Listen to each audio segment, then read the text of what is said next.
सास बनने की ट्रेनिंग।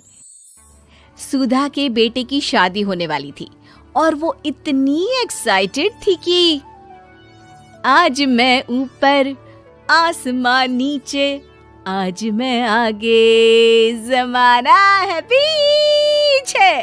अरे हाँ भाग्यवान, तू सबसे आगे ही है। लेकिन हुआ क्या है? सास बनने वाली हूँ मैं। अरे घर में एक नया सदस्य आ जाएगा, कितना अच्छा लगेगा ना। आप और राहुल तो ऑफिस चले जाते थे और मैं पागल की तरह घर में अकेली। अब तो मेरा साथ देने वाली आ रही है इस घर में। बहुत बहुत बहुत खुश हूँ मैं। ओहो ठीक है बेगम, लेकिन अपनी खुशी को लगाम लगा कर रखो। क्या पता कैसी आए, तुम्हारा साथ देने वाली आए या फिर ऐसी आ जाए जो तुम्हारी शक्ल देखना भी पसंद ना करती हो। ऐसा क्यों बोल रहे हैं जी? शुभ नहीं बोल सकते तो अशुभ तो ना बोले। अच्छा जल्दी से तैयार हो जाओ, चांदनी चौक जाना है शादी की शॉपिंग के लिए।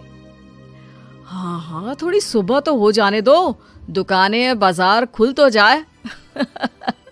तुम सच में ना पागल हो गई हो बहू के आने की खुशी में। बेटा माँ की हरकतें देख रहा था। वो सारी बात फोन पर अपनी होने वाली बीवी राशि को बताता है। फिर पता है क्या हुआ? माँ ना सुबह 6 बजे ही पापा को चांदनी चौक जाने को कहने लगी। दूसरी तरफ राशि कहती है, अरे वाह, ये तो बहुत अच्छी बात है ना। सास इतना सोचने वाली मिल रही है, और क्या चाहिए। मैंने भी सोचा है मम्मी जी के साथ बहुत प्यार से रहूंगी, उनका ख्याल रखूंगी और प्यार करूंगी। राहुल भी खुश था। लेकिन बाजार में सुधा जी और उनके पति को एक अजीब सी दुकान दिखती है जिसके बाहर लिखा होता है, हमारे यहाँ सास बनने की ट्रेनिंग दी जाती है। ये देखिए जरा, लग रहा है आजकल के लोगों को कोई काम नहीं है। अरे सास बनने की भी ट्रेनिंग होती है क्या? दुकान के सामने एक पिंजरा था, उसमें एक तोता बंद था।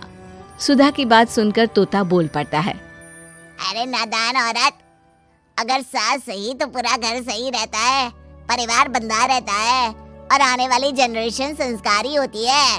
लेकिन तू क्या समझेगी? जा जा आगे जा। ओए, तोते बड़ा बोल रहा है, क्यों आगे जाऊं? मैं नहीं जा रही। देखा देखा, तेरे जैसी औरत को तो सास बनने की ट्रेनिंग लेनी ही चाहिए। निकाल 1000 रुपये और जान दर, नहीं तो पूरी जिंदगी रोती रहेगी। सुधा को तोते की बात में दम लगता है। ए जी, निकालो ना जरा 1000 रुपए। अरे पागल हो क्या? जानवर की बात में आ रही हो? किस पागल आदमी की सुन रही हो, जिसे ये भी नहीं पता कि तोता जानवर नहीं पक्षी होता है। चलो निकालो 1000 रुपये और अंदर जाकर सास के रूप में जीवन को सफल कर लो। हाँ जी, बात तो ये सही बोल रहा है। कहाँ मैं आपकी बात में आ रही हूँ? मैं तो अंदर जा रही हूँ, 1000 रुपये दीजिए। पति क्या करता, बीवी की आज्ञा सर आंखों पर। लेकिन जैसे ही सुधा अंदर जाती है, सामने कई औरतें पहले से ही बैठी होती हैं। मेरी पहली बहू के वक्त मैंने इतना नहीं सोचा था, और आज वो मेरे सर पर चढ़कर नाचती है। गुरुजी, कोई उपाय बताए। तभी गुरु की नजर सुधा पर पड़ती है और वो आंखें बंद कर लेता है। तू पहले भी मेरी दुकान के सामने से होकर गई थी ना, तब क्यों नहीं आई? औरत जो कि गुरु के साथ मिली हुई थी। महाराज, तब पता नहीं था कि सच में सास बनने की भी ट्रेनिंग लेनी होती है। लगा था घर में कोई सदस्य आ रहा है जो सारा दिन मेरे साथ रहेगी, लेकिन ऐसा तो कुछ भी नहीं हुआ गुरुजी। चल फिर पैकेज लेकर 20,000 वाला कल से आ जाना। जी महाराज, गुरुजी की जय हो। वो औरत भी सुधा को देखती है और कहती है, सही जगह आई हो बहन। 10-20 हजार का मुंह नहीं देखना भाई, बस घर बस जाए तो सोचो गंगा नहा ली। बहुत कमा लेंगे अगर परिवार एक रहा, नहीं तो बुढ़ापा वृद्धाश्रम में बिताओ। सुधा डर जाती है। वो गुरु के पास जाती है और उन्हें पैसे देती है। देखो, एक मंत्र गांठ बांध लो कि कभी भी बहू को बेटी ना समझना। जितना दबा कर पहले दिन से रखोगी, धीरे धीरे प्यार दोगी तो मान रखेगी, नहीं तो। ना जी ना गुरुजी, समझ गई। अरे भला हो भगवान का जो आपसे मिला दिया, नहीं तो मैं। हाँ हाँ, आगे बढ़ते जाए, पीछे और भी लोग हैं, सबको मौका दे। सुधा घर आ जाती है।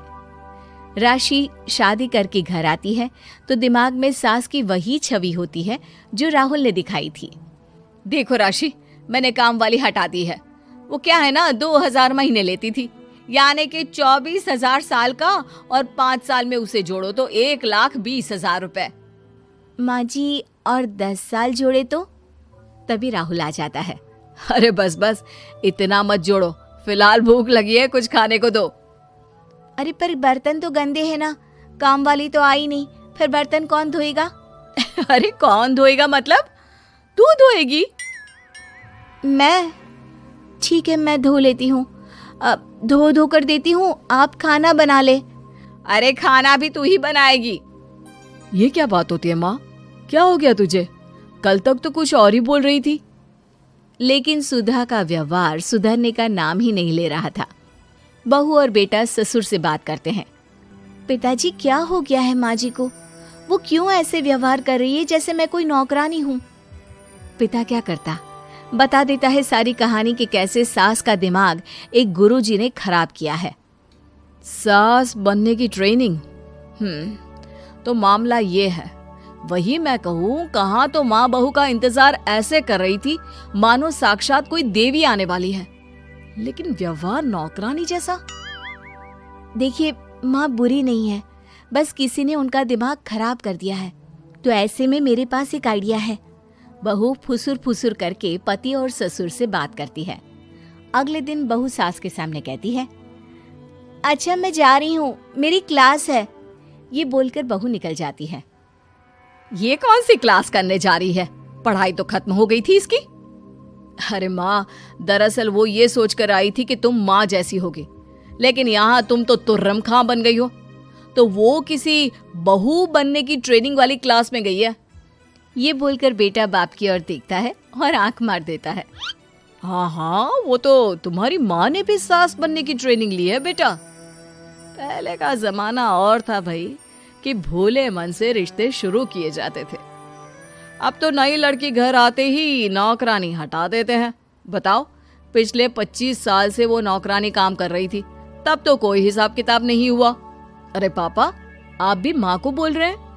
अरे माना, वो माँ समझ कर आई, घर में खुशहाली रखने के लिए हमेशा आप लोगों के साथ उठती बैठती, माँ को कभी जवाब नहीं दिया।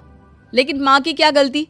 अरे दादी ने भी तो ऐसा ही किया होगा ना माँ के साथ, तभी तो माँ अपनी बहू के साथ ऐसा कर रही है।